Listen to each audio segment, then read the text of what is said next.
Good afternoon. Thank you for being here with us. It was just over a year ago that we stood here and raised our Centennial flag for the first time.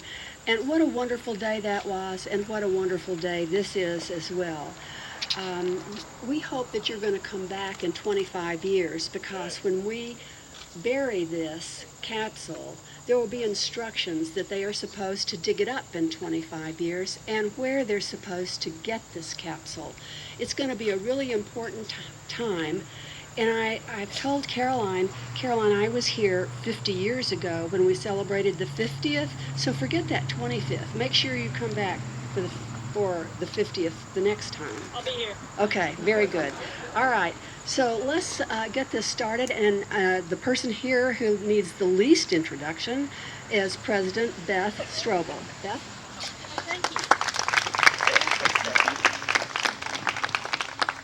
Well, welcome. We're delighted to have such a great crowd. I remember the last time we assembled in this particular location and the raising of the flag.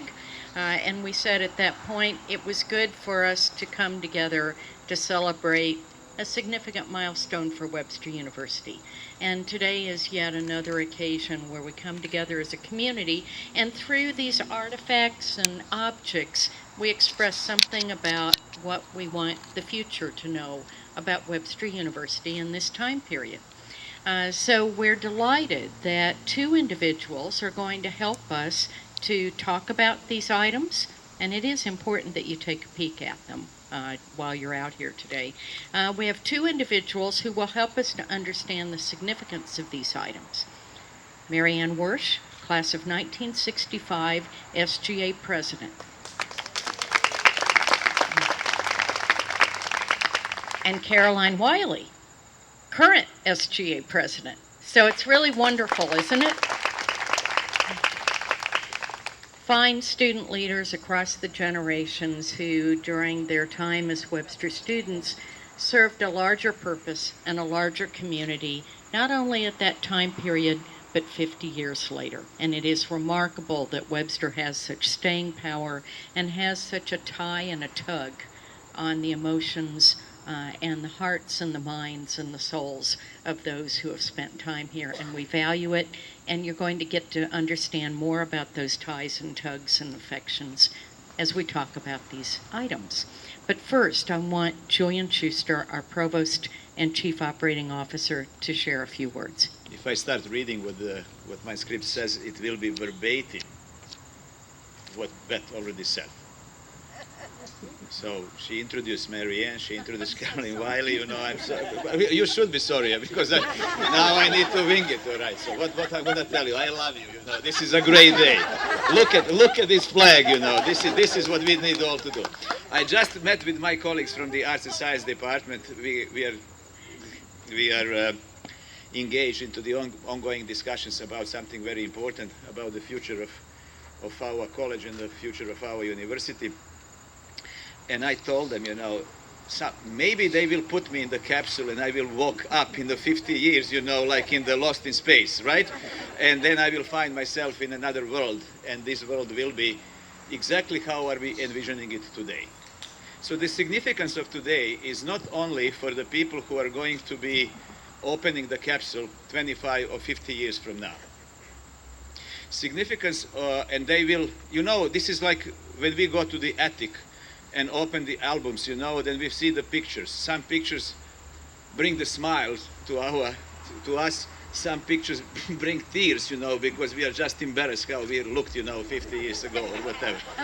So we just hope, you know, that this is not going to be the case. I'm sure that the artifacts that we put will be truly an artifacts 50 years from now. But what behooves us to do is that the processes that we put into place will be bold enough that people, colleagues who will come 25 and 50 years from now will be proud of us as we are proud of our predecessor who built the strong foundation of this university so that we can enjoy it and take it from this point now on. So this is, as everything else in life, temporary. those artifacts will be only a photography at one point of time. We, however, our thoughts, our wishes, and our vision will never be a photography. That will be a testimony of our boldness to envision the future and to live it in the next 50 years. And now, without any further ado, let me bring two individuals who are 50 years apart in their functions. And you will be the judge how those visions are continued in the life and existence of this great university. Thank you very much. It's 5 o'clock somewhere. So here's a clock with all fives, which represents Webster's many metropolitan locations across the U.S., where at 5 p.m., many of the hardworking evening students are just beginning their studies. Webster's first metro location was Kansas City, Missouri, established in 1972. Me too.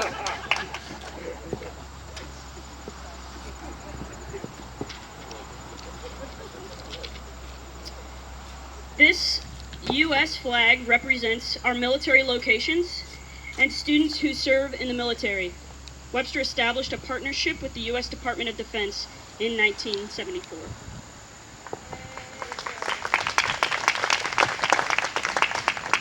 Here's something to represent online students. A Google Chrome tablet, and it's representative of one electronic device that our online students are using as they study in Webster's world-class classroom. Who knows what technology will bring in 2040 and how our online students will be learning then.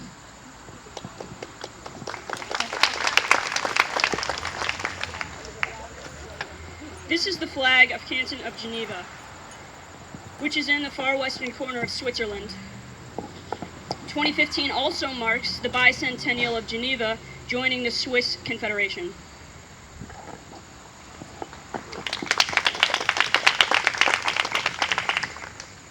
Vienna, Austria, established in 1981.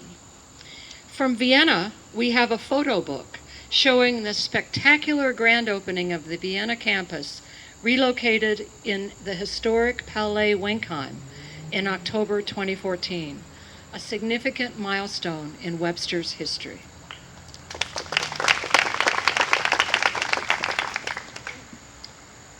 From Leiden, we have a card representing Leiden's paintings, a plastic vase for flowers with a tulip bulb.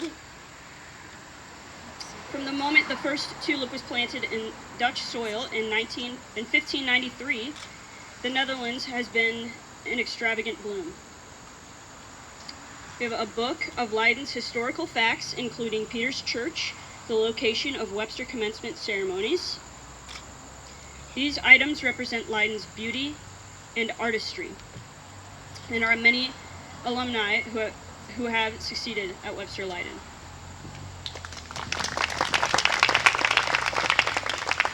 London, the United Kingdom, established in 1986. Who better to represent London than the Queen herself?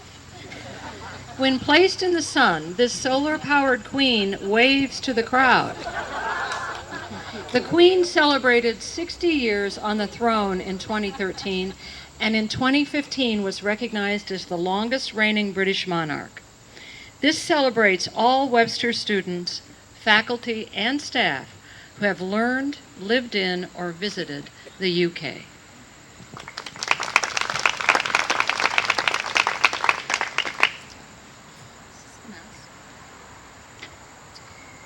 It is customary in China to give a gift to visitors. Webster China gives this Bluetooth operating mouse for computers and laptops. The lotus flower illustration is significant because the lotus flower is one of the most popular flower species in China. Grown in swamps, it rises above the surface to bloom with remarkable beauty. The exquisite flower then closes and sinks underwater at night, only to rise and open again at dawn. It symbolizes purity of the heart and mind and represents long life, humility, honor, and tranquility, all hallmarks embraced by Webster University.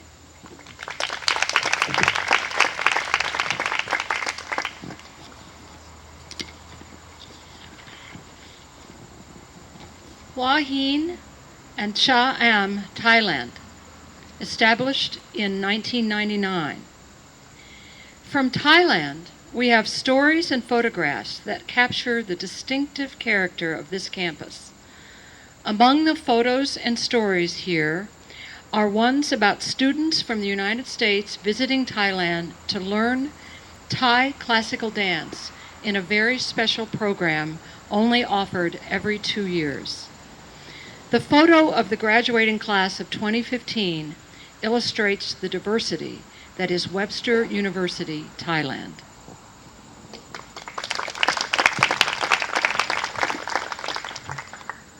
Representing our Ghana campus is a beautiful traditional African Bolga fan made from straw and goat skin and dyed with natural dyes. It is a fair trade product from a region of Ghana known as the crafts center of the country. It is representative of our students, faculty, staff, and alumni in Ghana.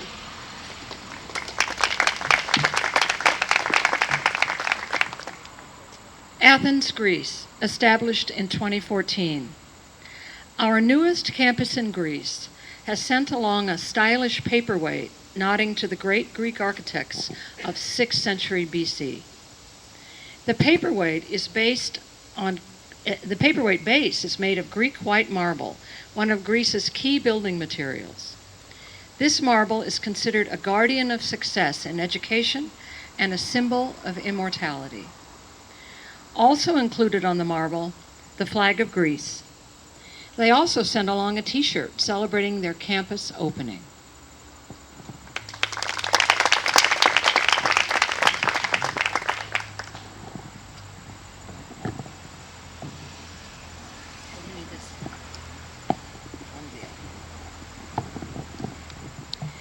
It was important to this community that our students would be well represented in the time capsule. So this past summer, I held a contest for students to design an item to go into the time capsule. And 2 students won, Ethan Stows and Zach Cromer. Are they here with us? There's Ethan.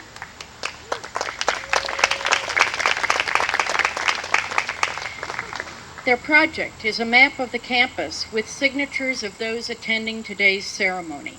So if you have not already signed, I hope you will, and I also want to thank graduate student Jessica Rogan for assisting us with producing this map so that we can get our signatures on it, and it will be one more element of the time capsule. And then I have one more item that I would like to add to the time capsule. Many of you will know that this year we created a Centennial coin. On one side, the original historic building from 1915 Webster Hall, and on the back side, the logo and the symbol of our next century, global impact for the next century, and I am glad to add this to our collection for the capsule. Julian. All right, now I have a different item, so this is going to work out better. I'd like to recognize items that celebrate the success of our students and our graduates. Included in the time capsule today are the names of every single Webster alumni, all 176,000 of them. Also included is a chess plaque and chess piece representing Webster's #1 collegiate chess team. So why it's a queen, not a king there? No, I didn't mean that, all right? So, I know better.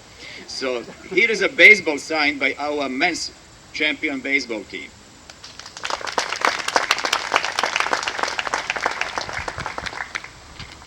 Here is a copy of the student publications, the ampersand, and the journal, both of which indicate our engaged and active students, traits inspired by the Sisters of Loretto.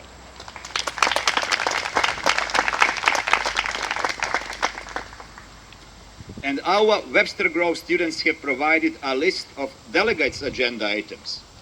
There are the topics of most importance to the students in 2015. And last but not least, and always a fan favorite, a squishy Gorlo. Elizabeth. Before we conclude our program today, I want to make certain that we recognize, first of all, the unbelievable work that has been done by the Centennial Planning Committee.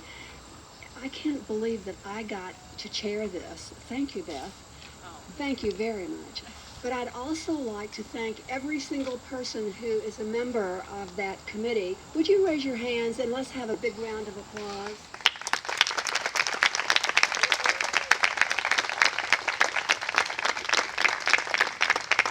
I would especially like to thank my working chair.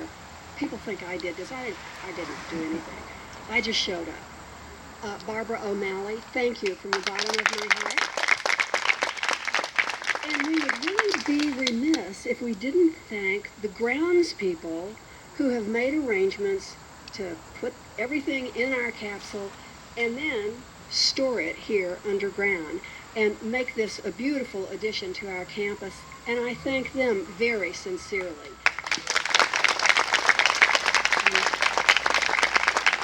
And then I have one more, just one more.